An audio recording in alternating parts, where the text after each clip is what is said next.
Hello everyone, आपके अपने YouTube channel commerce etc में ढेर सारा स्वागत है। आज हम जानेंगे सहायक प्रोफेसर की वैकेंसी जो निकल के आई है उसके बारे में। तो ये वैकेंसी जो निकल के आई है ये आपको देखने को मिलेगा पछियापा कॉलेज ऑफ चेन्नई से, जो कि एक ट्रस्ट के माध्यम से इस पूरे संगठन को, इस पूरे ऑर्गेनाइजेशन को चलाया जाता है। तो आइए देखते हैं इसको कि कौन से जगह से निकल के आई है। तो यहाँ पर लिखा हुआ है पछियापा ट्रस्ट बोर्ड, जो कि है आपको कॉलेज कैंपस चेन्नई में। यहाँ पे डायरेक्ट रिक्रूटमेंट निकल के आया है असिस्टेंट प्रोफेसर की और लाइब्रेरियन की पोस्ट है। तो आइए हम देखते हैं कि कौन से सब्जेक्ट में कितना कितना वैकेंसी है। तो सबसे पहले आप देखिएंगे यहाँ पे तमिल लिखा होगा, आपके स्क्रीन के माध्यम से आप देख पा रहे होंगे कि इन सब्जेक्ट में सबसे पहले तमिल में है, उसके बाद इंग्लिश में है, मैथमेटिक्स में है, फिजिक्स में है, केमिस्ट्री में है, बॉटनी में है, जूलॉजी में, कॉमर्स में, फिर कॉर्पोरेट सिक्योरिटी में है, इकोनॉमिक्स में है, फिलोसफी में है, हिस्ट्री में, लाइब्रेरियन में। और टोटल मिला के जो पोस्ट यहाँ पे है वो 132 है और अलग अलग सब्जेक्ट में और अलग अलग कॉलेज में वैकेंसी है। तो एक मिनट कॉलम से बताते हैं। इस पहला जो कॉलेज है इसमें आप अगर कॉमर्स का देखते हैं तो 8 है, ठीक उसी प्रकार और किसी और सब्जेक्ट में देखते हैं आप अगर बॉटनी में देखेंगे तो 3 है।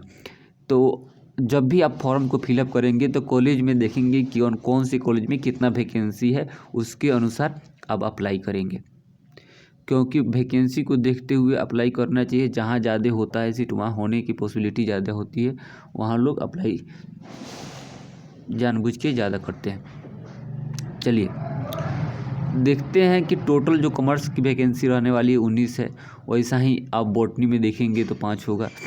अलग अलग सब्जेक्टों में टोटल देख लेंगे और कौन से कॉलेज में कितना वैकेंसी है इनको देख लेंगे।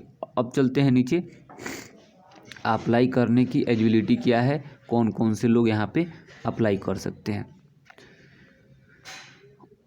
इसका पे स्केल यहाँ पे 3 नंबर पे लिखा हुआ है कि द स्केल ऑफ पे for the post UGC level.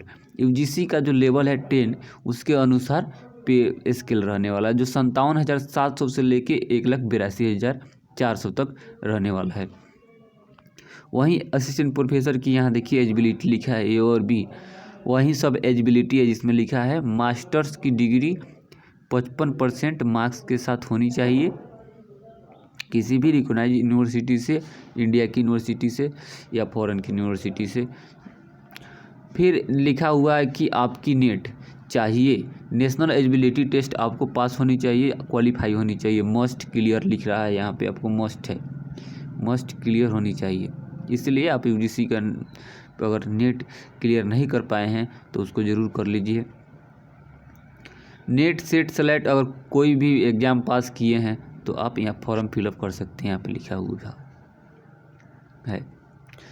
चलिए पीएचडी भी अगर आपके पास है तो तब भी आप एलिजिबल है, यहाँ लिखा हुआ है, इसको भी आप देख लेंगे।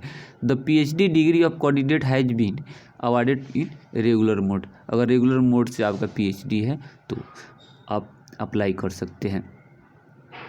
यही सब चीज़ है।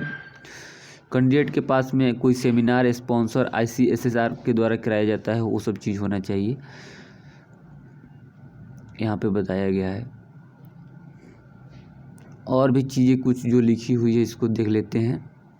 अब लाइब्रेरियन का भी वही सेम चीज़ है। लाइब्रेरियन का पोस्ट तो अलग लास्ट वाले रो में बताया गया था, कॉलम में बताया गया था, उसको आप देख लीजिएगा। अगर आपको लाइब्रेरियन में अप्लाई करना है और इस सभी डिग्री जो यहाँ पे बताया जा रहा है अगर आपके पास है तो आप लाइब्रेरियन में भी अप्लाई कर सकते हैं।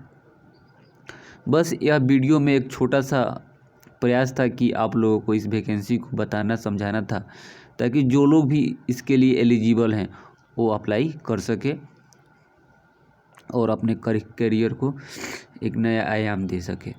ठीक है, मिलते हैं फिर किसी अन्य वीडियो में, तब तक के लिए धन्यवाद।